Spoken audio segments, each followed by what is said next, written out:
And at a certain point, I realized, hey, wait a second, you know, if it's so easy to lose Jim Carrey, who the hell is Jim Carrey? So you're just passing We don't through. matter. It doesn't make any sense. I'm not looking backward. Why don't we just...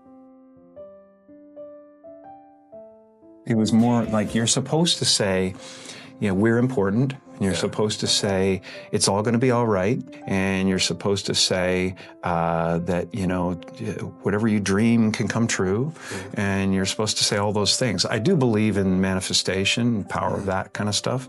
But I don't believe that any of it matters. You know, this mattering is to me a human construct born out of a need, the same need as you have to have, you know, deities and things like that. I mean, I believe in an energy of God, an energy of, you know, everything is divine. You know, there's no thing that isn't divine. Everything is divine, and I'm that.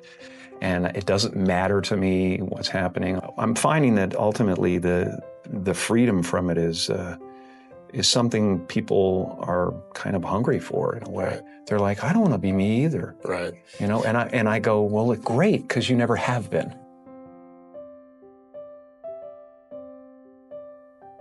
I believe that I had to become a famous, you know, idea and get all the stuff that people dream about and accomplish a bunch of things. You know what that this means, don't you?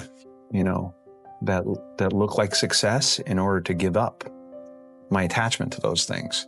It's been a part of the evolution of ego is to spend your first half of your life acquiring and adding, thinking you can add to yourself. And it looks great. I mean, it looks great when you got a cool car and you got good, nice clothes and, you know, and you've done something that people admire, but it can never fulfill you. You can never be happy. You know what I mean? It's not where happiness comes from. And, you know, I dealt with depression, you know, a few years ago, and people still think, well, he's going through, you can tell he's depressed. It's not. I have no depression in my life whatsoever. Literally none. I have sadness and joy and elation and satisfaction and gratitude beyond belief, but all of it is weather. And it just spins around the planet, you know? It doesn't sit on me long enough to kill me. The happy place is realizing that you're everything, you know, and that there's no real you involved in the first place. You know, it's a weird little semantic jump that you make where it sounds like, well, that's totally fucking threatening, man. I can't not be me. I've built this construct. And it's just ideas. Right. They're just ideas. You know, the only thing that separates you from an African American or an African Canadian is an idea.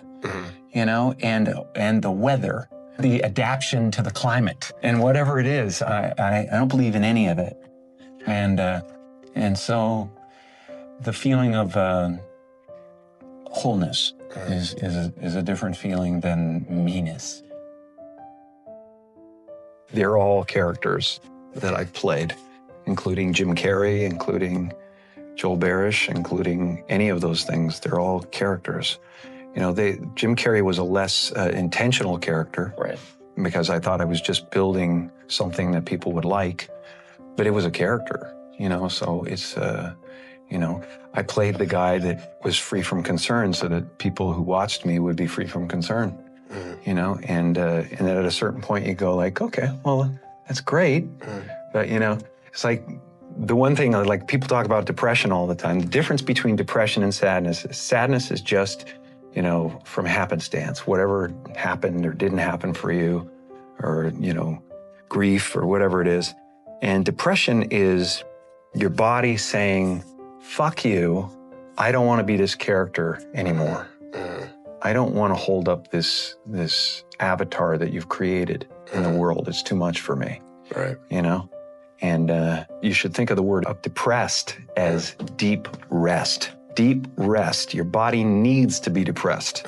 It needs deep rest from the character that you've been trying to play. You know? The great and powerful Oz. I'm the great and powerful Oz. How dare you come near me? You know, kind of thing. And you're just the sweaty guy behind the curtain going, it's an amazing metaphor, you know, in that movie.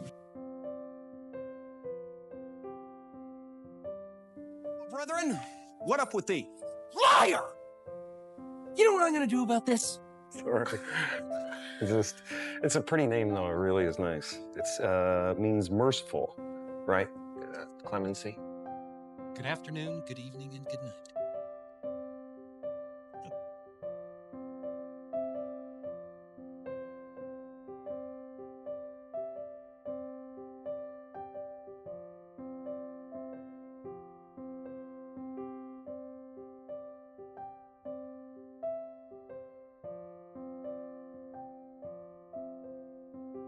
Ventura.